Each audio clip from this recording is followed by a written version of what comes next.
Welcome back, everyone. Today we will be reading Book 10, so let's get into it.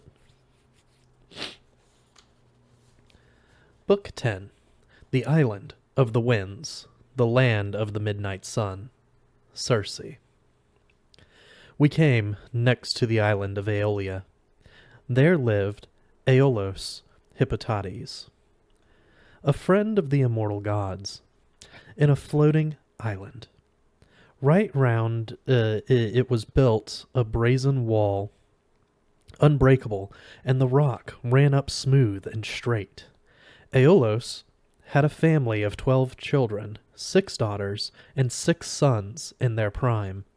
The daughters he had given to the sons as wives.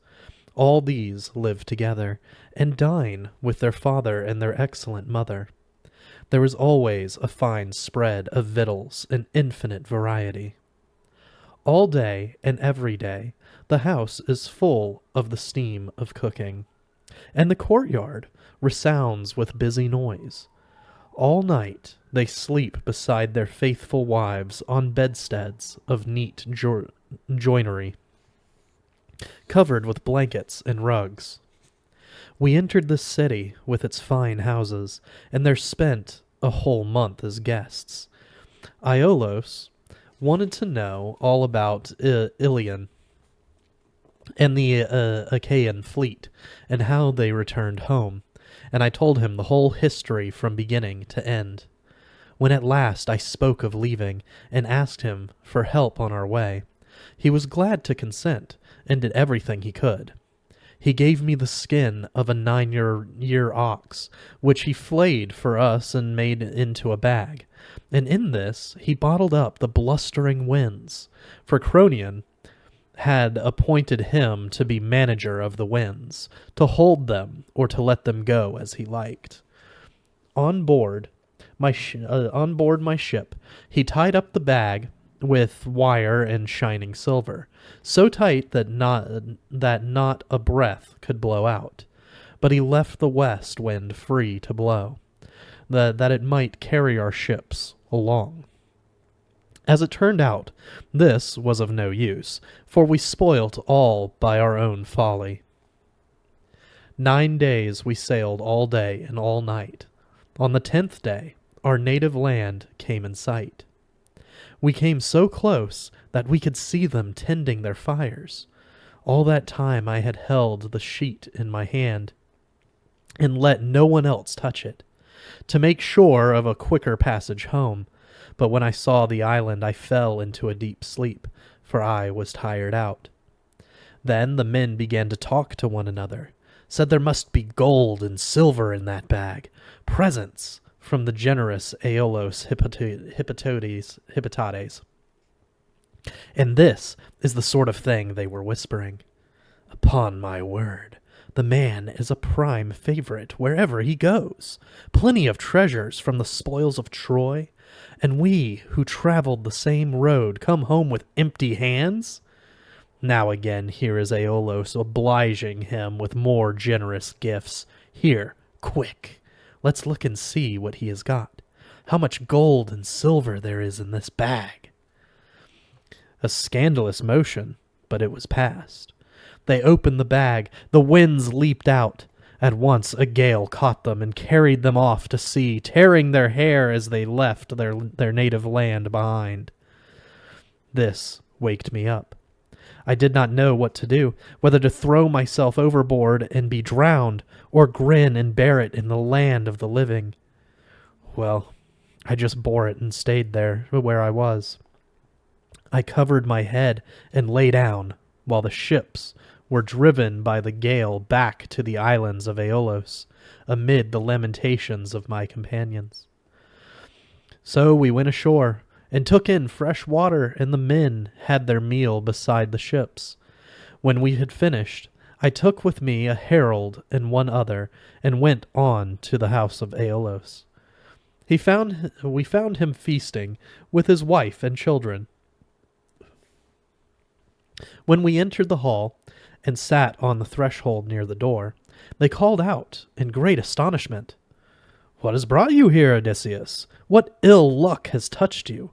Surely we did everything we could to help you, that you might return safely to your native land or anywhere else you wanted to go." I answered sorrowfully, "Everything has been spoilt by the fault of my men, and sleep on the top of that. Confound it! Do help us, friends. You have the power." My coaxing was of no use. They were dumbfounded, and the father said, "Get out of this island at once, you miserable sinner. It is not permitted to comfort the enemy of the blessed gods. Get out of this. You are the god's enemy come to my doors." Thus he turned me out of his house in deep distress. From that place we sailed on disheartened. The spirit of the men was worn out by the labor of rowing, all their own fault, for there was no wind to help us now. 6 days we carried on, all night and all day. On the 7th, we reached the lofty stronghold of Lamos, Lastagonian, Telepylos. Lamos, Lastagonian, Telepylos, where herdsman hails herdsman, as one brings in his droves, and the other answers as he drives out his. There a man who could do without sleep could earn double wages, one by minding cattle, one by pasturing sheep, for the paths of day and night are close together. We entered a fine harbor with precipitous cliffs running around it. At the mouth are 2 headlands projecting front to front, and the entry is narrow. All the others steered their ships in and moored them inside the harbor close together. For there were no waves rising inside, large or small, only white calm all round. But I alone made fast my ship outside, at the very end of the point, hitching ropes over the rocks. Then I climbed the cliff and stood there to get a good view. There was no arable land or garden to be seen, but we saw smoke rising in the air. So I sent some men to find out who the natives were, 2 picked men with a third as their spokesman.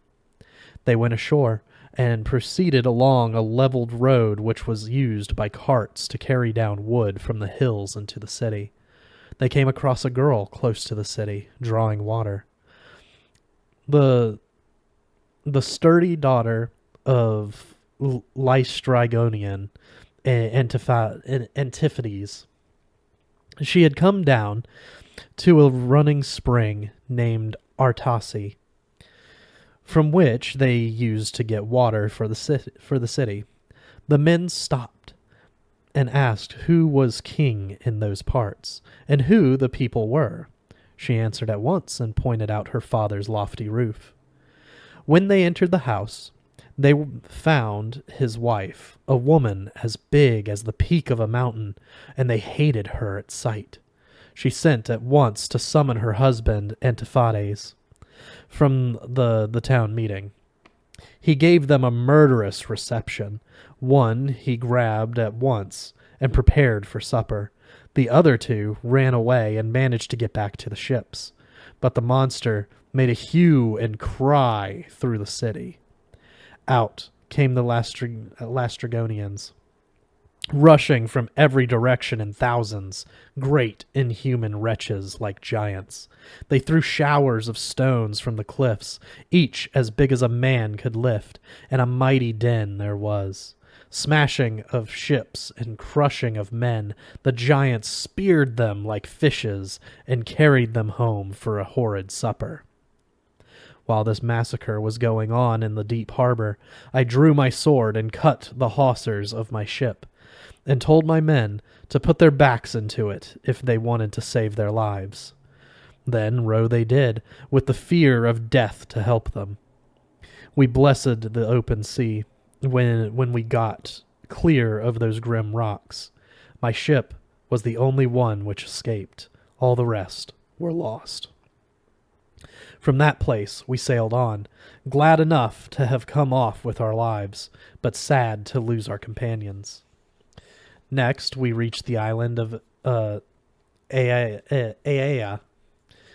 There, Circe lived, a terrible goddess with lovely hair who spoke in the language of men, own sister to murderous Attis. Their father was Helios, who gives light to mankind, and their mother was Perse, a daughter of Oceanos. We brought our ship to the shore in silence, and some providence guided us into a harbor where ships could lie. There we spent 2 days and 2 nights on shore, eating out our hearts with weariness and woe.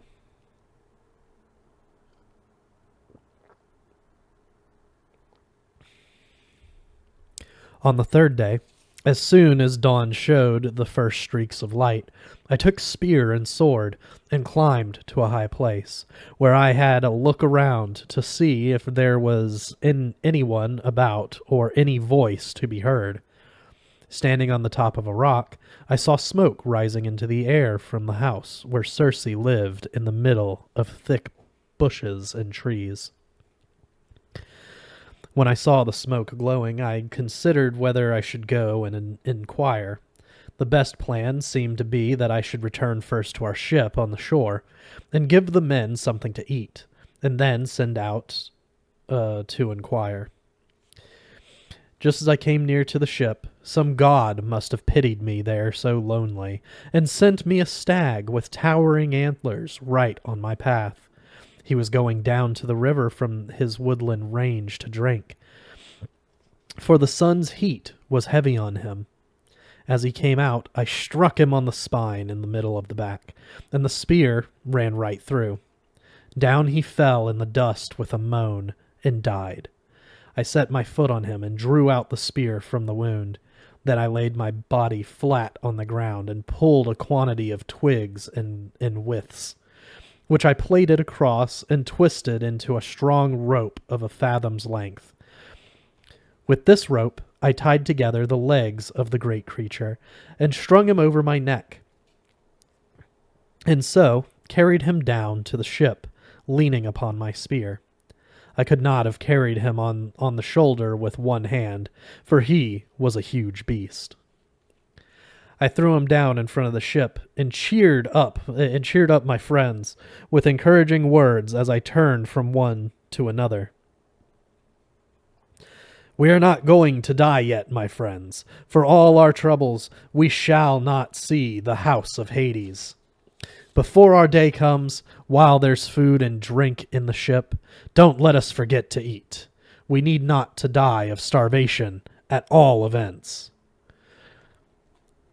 They were all sitting about with their faces muffled up in their cloaks, but at my words they threw off the cloaks and got up quickly to stare at the stag lying on the beach, for he was a huge beast. When they had feasted their eyes on the welcome sight, they began to think of another kind of feast, so they swilled their hands in due form and got him ready. All day long, until sunset, we sat enjoying ourselves with our meat and wine, and when the sun went down and the darkness came, we lay down to sleep on the seashore. As soon as morning dawned, I called my companions together and addressed them. My friends, we do not know east from west.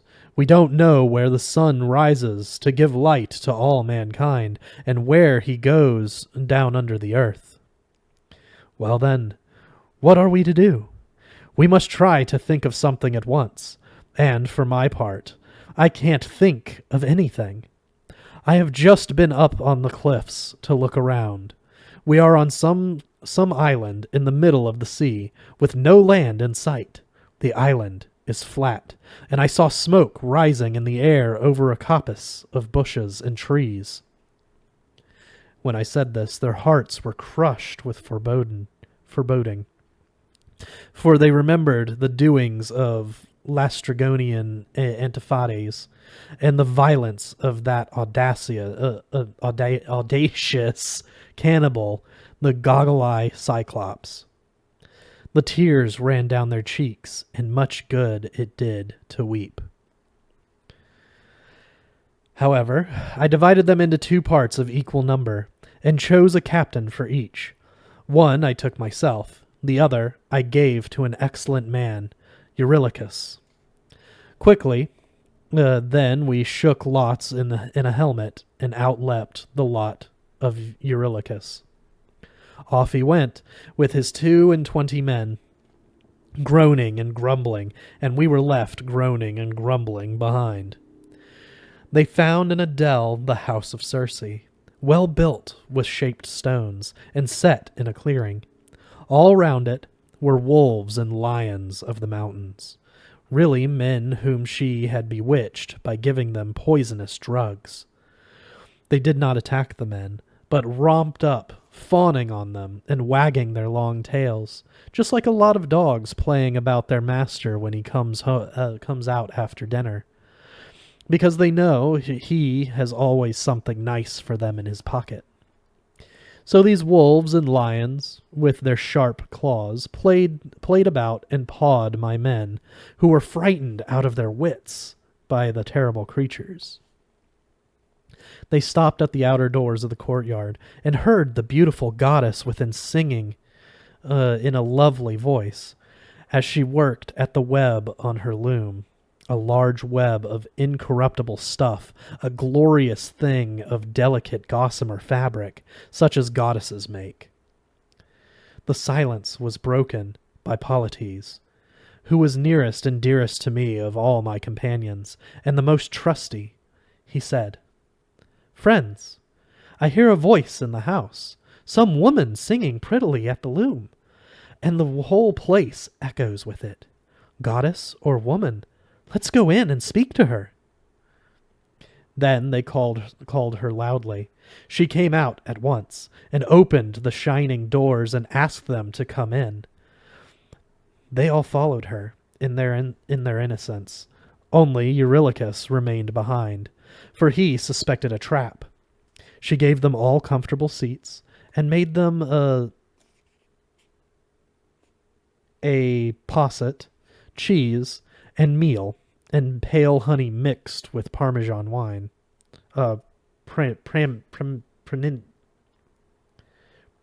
Praminian wine. But she put dangerous drugs in the mess, to make them wholly forget their native land. When they had swallowed it, she gave them a tap of her wand at once, and herded them into pens, for they now had pigs, heads and grunts and bristles, pigs all over, except that their minds were the same as before. There they were then miserably shut up in a pigsty. Circe threw them a lot of beech nuts and acorns and kernel beans to eat, such as the earth-bedded swine are used to. But Eurylochus came back to the ship to tell the tale of his companions and their unkind fate. At first he could not utter a word. He was so dumbfounded with this misfortune. His eyes were full of tears. His mind foreboded trouble. At last, when we were fairly flummoxed with asking questions, he found his tongue and told us how all his companions had come to grief. "We went out into the wood, as you told us, most renowned chief, found a well-built house in a dell, and there someone was singing loudly as she worked the loom, goddess or woman. They called to her. She came out at once and opened the doors and asked them in. They all followed in the simplicity of their hearts, but I stayed behind because I suspected a trap. They all disappeared at once. Not a soul was to be seen, and I stayed there a long time to spy." When he said this, at once I slung my sword over my shoulders, the large one, bronze with silver knobs, and the bow with it, and told him to go back with me and show me the way. But he threw his arms about my knees and begged and prayed without disguise. "Don't take me there, my prince. I don't want to go. Let me stay here. I am sure You will never come back again, nor will anyone who goes with you. Let us get away, and those who are here while we can. We have still a chance to escape the day of destruction." But I answered, "Very well, Eurylochus. You may stay here in this place, eat and drink beside the ship. But as for me, go I must, and go I will." So I made my way up from the seaside. But just as I was on the point of entering the sacred dell and finding the house of that mistress of many spells, who should meet me but Hermes, with his golden rod. He looked like a young man with the first down on his lip, in the most charming time of youth. He grasped my hand and said, "Whither away again, you poor fellow? Alone on the hills, in a country you do not know. Your companions are shut up yonder in Circe's, like so many pigs cozy in their pigsties. Are you going to set them free?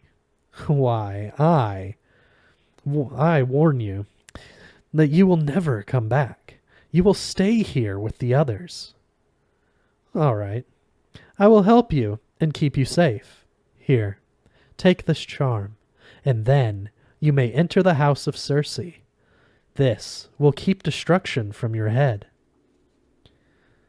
I will reveal to you all the malign arts of Circe. She will make you a posset and put drugs in the mess. But she will not be able to bewitch you for all that.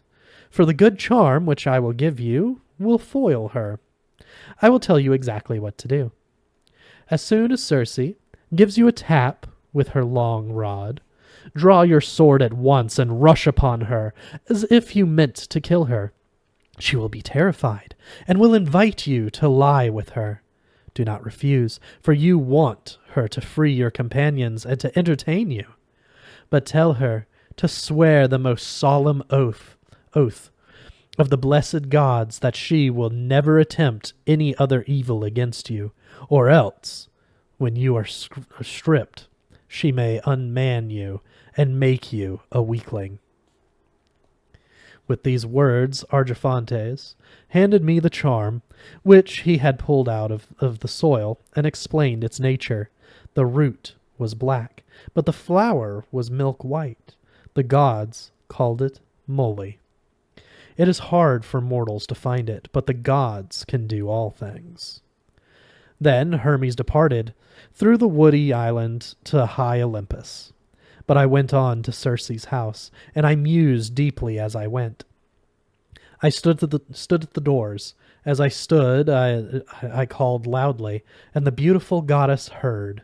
Quickly she came out and opened the doors, and I followed her much troubled. She led me to a fine carven chair covered with silver knobs, with a footstool for my feet. Then she mixed me a posset, and dropped in her drugs with her heart full of wicked hopes. I swallowed it, but it did not bewitch me. Then she gave me a tap with her wand and said, "Now then, to the sty with you, and join your companions." I drew my sharp sword and leapt at Circe, as though to kill her. She let out a loud shriek, and ran up and embraced my knees, and blurted out in dismay, "Who are you?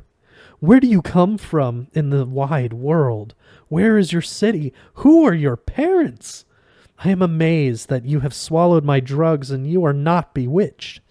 Indeed, there never was another man who could stand these drugs once he had let them pass his teeth. But you must have a mind that cannot be bewitched. Surely you are Odysseus, the man who is never at a loss. Argiphantes' goldenrod used to say that you would come on your way from Troy in a ship. Come now, put up your sword in the sheath. Let us lie down on my bed and trust each other in love." I answered her, "Ah, Circe, how could you bid me be gentle to you when you have turned my companions into pigs in this house, and now that you have me here, with deceitfulness in your heart, you bid me to go to your bed in your chamber? That when I am stripped, you may unman me and make me a weakling. I will not enter your bed unless you can bring yourself to swear a solemn oath that you will never attempt any evil thing against me. She swore the oath at once, and when she had sworn the oath fully and fairly, I entered the bed of Circe. Meanwhile, the 4 maids who served her had been doing their work in the house. These were daughters of springs and trees and sacred rivers that run down into the sea. One of them spread fine coverings upon the seats, a linen sheet beneath and a purple cloth upon it. The second drew tables of silver in front of the seats, and laid on them golden baskets. The third mixed wine in a silver mixer, delicious honey-hearted wine, and set out cups of gold. The fourth brought water and kindled a great fire under a copper. The water grew warm, and when it boiled in the glistening cauldron, she led me to the bath, and bathed me with water out of the cauldron. When she had tempted it to a pleasant warmth, pouring it over my head and shoulders to soothe the heartbreaking weariness from my limbs. And then she had bathed me and rubbed me with olive oil. She gave me a tunic and a wrap to wear. Then she led me to the fine carven seat, and set a footstool under my feet, and invited me to fall to. But this displeased me. I sat still, half dazed, and my heart was full of foreboding. When Circe noticed that I sat still and did not touch the victuals, when she saw how deeply I was troubled, she came near and spoke her mind plainly. "Why do you sit there like a dumb man, Odysseus, and eat your heart out instead of eating your dinner? I suppose you expect some other treachery. You need not be afraid. I have sworn you a solemn oath."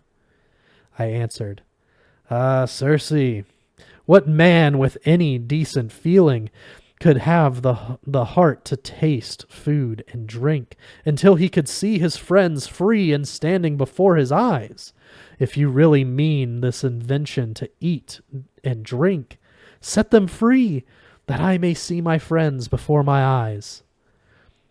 Then Circe took her wand in hand and walked through the hall, and opened the doors of the sty, and drove them out, looking like a lot of nine-year hogs. As they stood there, she went among them and rubbed a new drug upon each. Then the bristles all dropped off, which the pernicious drug had grown upon their skin. They became men once more, younger than they were before, and handsomer and taller. They knew me, and each grasped my hand. They sobbed aloud for joy till the hall rang again with the noise, and even the goddess was touched. She came close to me and said, "Prince Laertides, Odysseus, never at fault. Go down to the seashore where your ship lies. First of all, draw up the ship on the beach, and stow all your goods and tackle in a cave. Then come back yourself and bring the rest of your companions with you." So I went, and when I reached the shore, I found my companions sitting beside the ship in deep distress. But as soon as they saw me, they were like so many calves in a barnyard, skipping about a drove of cows as they come back to the midden after a good feed of grass. They cannot keep in their pens, but frolic round their dams, lowering in a deafening chorus. So the men crowded round me, with their tears running down over their cheeks. They felt as glad as if they had come back to their native land, to rugged Ithaca, their home where they were born and bred, and they cried out from their hearts, "You are back again, my prince! How glad we are, as glad as if we had come safe home to Ithaca. Now Do tell us what has become of our companions. I answered gently. First of all, we will draw up the ship on shore and store the tackle and all our belongings in some cave. Then, bestir yourselves and come with me, all of you, and you shall see your companions in the sacred house of Circe, eating and drinking. They have enough and to spare. At once they set about the work. And now, what should I see but Eurylochus alone trying to stop them? He made no secret of his thoughts. "Oh, you poor fools!" he cried out. "Where are we going? Do you want to run your heads into trouble? Go to Circe's house and let her turn you all into lions or wolves to keep watch for her, whether we like it or not? Just Cyclops over again. When our fellows went into his yard, and this same bold Odysseus with them, it was only his rashness that brought them to destruction." When I heard this, I thought for a moment that I would draw my sword and cut off his head and let it roll on the ground for all he was my near relation. But the others held me back and did their best to soften me. "Let us leave the man here, Prince. If you please, let him stay by the ship and look after the ship. Lead the way. We are going with you to Circe's house." Then they went up from the shore. Indeed, Eurylochus would not be left behind. He came too, for he had a terror of my rough tongue.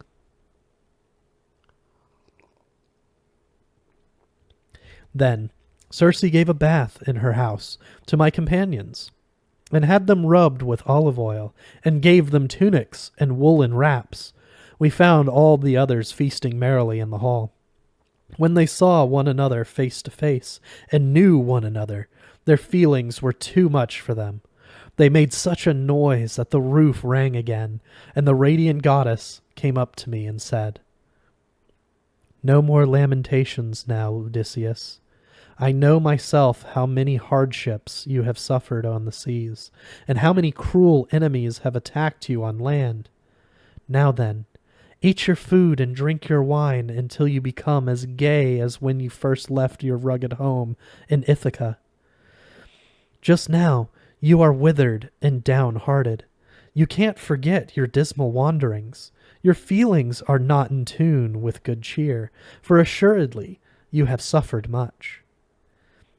We took her advice, and there we remained for a whole year, with plenty to eat and good wine to drink. But when the year was past and the seasons came round again, my companions called me aside and said, "Good heavens! Have you forgotten home altogether?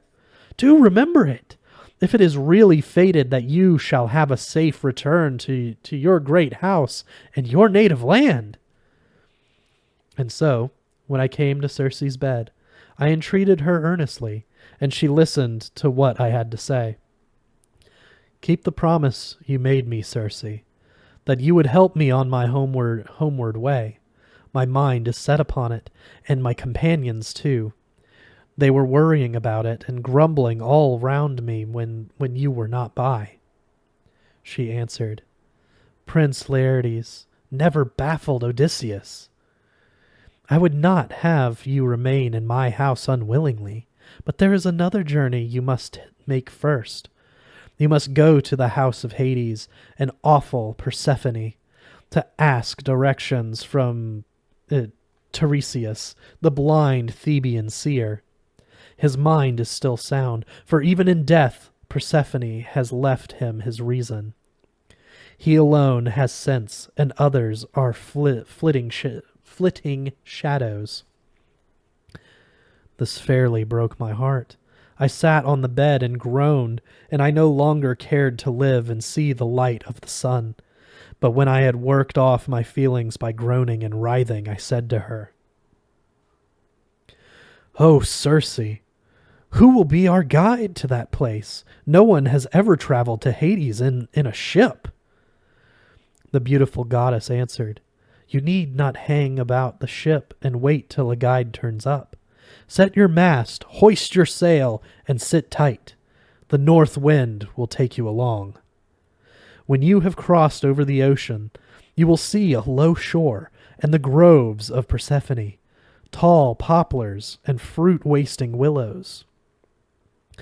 There beach your ship beside deep eddying Oceanos, and go on yourself to the moldering house of Hades. There, into Archeron, the river of pain, two streams flow. Pyriphlegethlion, blazing with fire, and Coctos, resounding with lamentation, which is a branch of the hateful water of Styx. A rock is there, by which the two roaring streams unite. Draw near to this, brave man, and be careful to do as I bid you. Dig a pit of about 1 cubit's length along and across, and pour into it a drink offering for all souls, first with honey and milk, then with fine wine, the third time with water. Sprinkle over it white barley meal. Pray earnestly to the empty shells of the dead. Promise that if you return to Ithaca, you will sacrifice to them a pharaoh cow, and the best you have, and heap the burning pile with fine things. And to Tiresias, alone in a different place, you will dedicate the best black ram you have in your flocks. After that, when you have made your prayers to the godly company of the dead, sacrifice a black ram and a black ewe, turning their heads down towards Erebus. Then turn back yourself and move towards the ocean's shore. The souls of the dead who have passed away will come in crowds. Then call your companions and bid them flay and burn the bodies which lie slaughtered, and pray to the gods, to mighty Hades and awful Persephone. Draw your sword and sit still, but let none of the empty shells of the dead approach the blood before you ask Tiresias what you want to know. The seer will come at once, and he will tell you the way and the measure of your path, and how you may return home over the fish-giving sea. Even as she spoke, the dawn came enthroned in gold. Circe gave me tunic and cloak to wear, and herself put on a white shining robe, delicate and lovely, with a fine girdle of gold about her waist, and drew a veil over her head. I went through the house and aroused my companions, speaking gently to each man as I stood by him. Sleep is sweet, but now, no more drowsy slumber. Let us go. Circe has told me what to do. They obeyed me, full of courage, but even there we had trouble before we left. One of us, Elpenor, the youngest of all, one not so very valiant in war or steady in mind, had been sleeping by himself on the roof to get cool, being heavy with wine. He heard the noise and bustle of the men moving about, and jumped up in a hurry, but his poor wits forgot to come down again by the long ladder. He fell off the roof and broke his neck, and his soul went down to Hades. When the men had all come, I said to them, "No doubt you think we are going straight home, but Circe has marked out another road for us, to the house of Hades and awful Persephone." When I said this, it fairly broke their hearts. They sat down where they were, and groaned and tore their hair, but it did them no good to lament.